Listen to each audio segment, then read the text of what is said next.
Advanced pain clinic. నొప్పి మాయం, surgery దూరం. For appointments 9155515563. కానీ మీరు హార్స్ రైడింగ్ నేర్చుకున్నారు, డాన్సింగ్ నేర్చుకున్నారు, స్టంట్లు నేర్చుకున్నారు. అవన్నీ బహుశా బయట పెట్టే పరిస్థితులు తక్కువ. లేదు, ఇప్పుడు నేను తెలుగు సినిమాలో చేసిన వాటిలో అవన్నీ చేశాను మేడం. నేను అవన్నీ సేమ్ మన రాజు మాస్టర్ గారు, విజయ్ మాస్టర్ గారు, విజయ్ మాస్టర్ గారు వీళ్ళందరి దగ్గర నేను మన సినిమాల్లో మంచి ఫైట్స్ చేశాను, అన్నీ చేశాను. కానీ ఫుల్ ఫ్లెడ్జ్డ్గా నేనే సోలో హీరోగా రౌడీ ఎమ్మెల్యే అని అప్పుడు సినిమా చేశాను మేడం.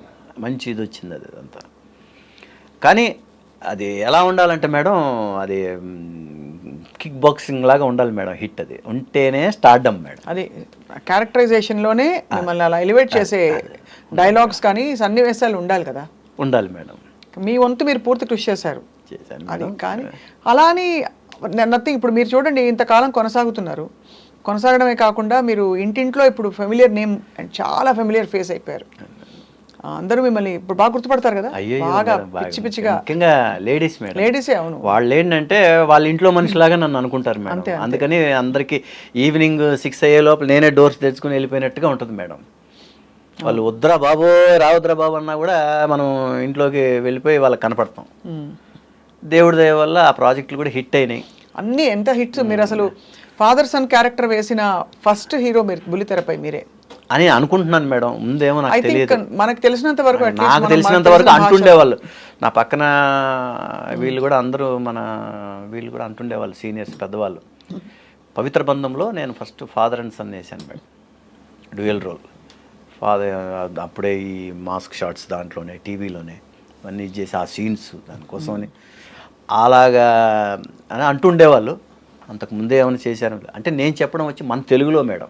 అవును, మన హిందీలో ఆల్రెడీ ఎప్పుడో వచ్చేసినాయి అంట, అది వేరే విషయం. అదే మిగతా లాంగ్వేజెస్లో.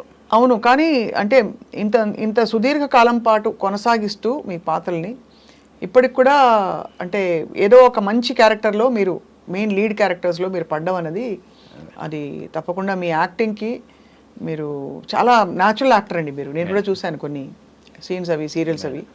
సో అది అక్కడి నుంచి కొనసాగుతూ స్ట్రగుల్ అనిపించింది రాజ్ కుమార్ గారు ఎక్కడైనా లైఫ్?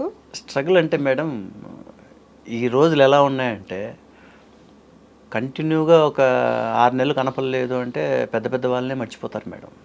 ఎందుకంటే ప్రజలు కూడా వాళ్ళు కూడా స్పీడ్ అయిపోయారు. ఇది అయిపోయిందా, నెక్స్ట్ ఏంటన్నట్టుగా వెళ్ళిపోతూ ఉంటారు. ఆ రోజులు పోయినాయి. వాళ్ళే కావాలి మాకు అనే రోజులు పోయినాయి మేడం. సో మనమే కనపడుతూ ఉండాలి వాళ్ళకి. కనపడుతూ ఉండాలని చెప్పేసి మనం ఇష్టం వచ్చినట్టు చేయకూడదు మేడం.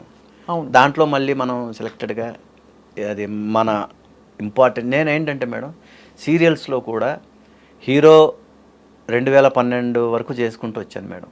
2000 సంవత్సరం నుంచి 99 నుంచి 2000 సంవత్సరం వరకు హీరోగా చేసుకుంటూ 2012 వరకు.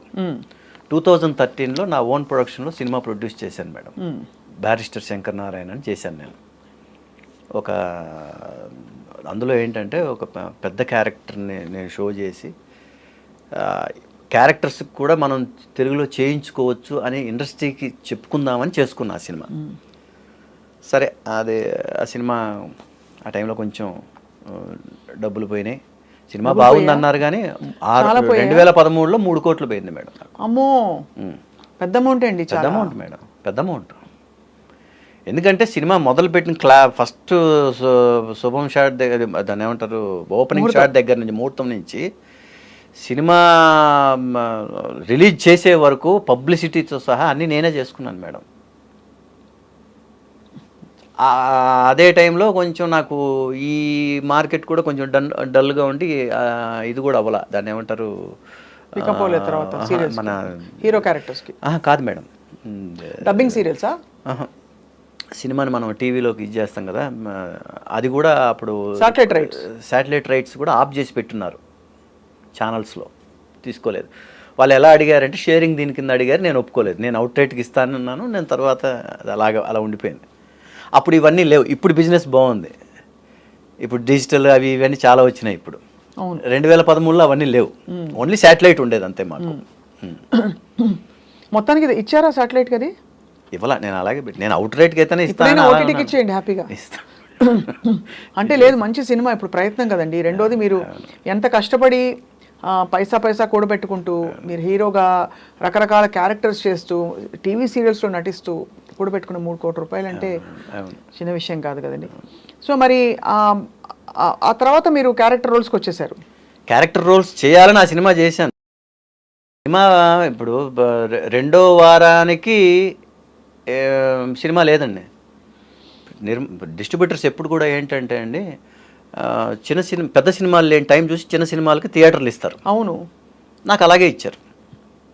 ఇస్తే ఏమైందంటే అప్పుడు పవన్ కళ్యాణ్ గారి సినిమా అత్తారింటికి దారేది ఎడిటింగ్ రూమ్లో హాఫ్ సినిమా బయటకు వచ్చేసింది. ఆయన భోగవల్లి ప్రసాద్ గారు, ప్రొడ్యూసర్ గారు, ఆయన వామ్మో ఇది మనం నెక్స్ట్ మంత్ ఇప్పుడు నేను సెప్టెంబర్ 21 రిలీజ్ చేశాను మేడం. అక్టోబర్ 12 తర్వాత 2 పెద్ద సినిమాలు ఉన్నాయి. అత్తారింటికి దారేది, వస్తావయ్య రామయ్య, జూనియర్ ఎన్టీఆర్ గారిది. ఎప్పుడైతే సగం సినిమా బయటకు వచ్చేసిందో నేను సినిమా సెప్టెంబర్ 21 రిలీజ్ చేశాను మేడం. సెప్టెంబర్ 23 నాకు ఇంకా డేట్లు అలాగే మైండ్లో ఉన్నాయి. సెప్టెంబర్ 23 వాళ్ళది ఎడిటింగ్ రూమ్లో సినిమా బయటకు వచ్చింది, హాఫ్ సినిమా. ఆయన నెక్స్ట్ అక్టోబర్ 12 తర్వాత పెట్టుకున్న సినిమాని ఇమ్మీడియట్గా ఆయన నెక్స్ట్ వీక్, అంటే ఇప్పుడు నెక్స్ట్ ఫ్రైడే, ఇప్పుడు నేను 21 ఫ్రైడే చేశాను, నెక్స్ట్ 28 ఫ్రైడే రిలీజ్ చేశారు ఆయన. నా థియేటర్లన్నీ పోయినాయి. పెద్ద సినిమా అంటే ఇంకేముంటుంది మేడం, ఇంకేముంటుంది. అవును, సినిమా ఏమో బాగుందని చెప్తున్నారు. ముఖ్యంగా నేను ఆ ఓల్డ్ క్యారెక్టర్ని స్పెషలైజ్ చేసుకున్నాను మేడం. దాంట్లో ఆ డబ్బింగ్ చెప్పడం కోసమే 12 రోజులు అవస్థపడ్డాను అసలు. దాన్ని చేసి మనం చేసాం. సెకండ్ వీక్ బాగుంది, పబ్లిసిటీ ఏమో. తర్వాత సినిమా తీసేసిన తర్వాత కూడా 4 వారాలు ఇంకా టీవీలో పబ్లిసిటీ వస్తుంది, ప్రింట్ మీడియాలో యాడ్లు వస్తున్నాయి, కానీ సినిమా లేదు. హోర్డింగ్స్ అన్నీ అలాగే ఉన్నాయి ఇంకా అన్ని చోట్ల, స్టేట్ మొత్తం. అప్పుడు కంబైన్డ్ స్టేట్ మేడం. అవునవును కదా, అంతే.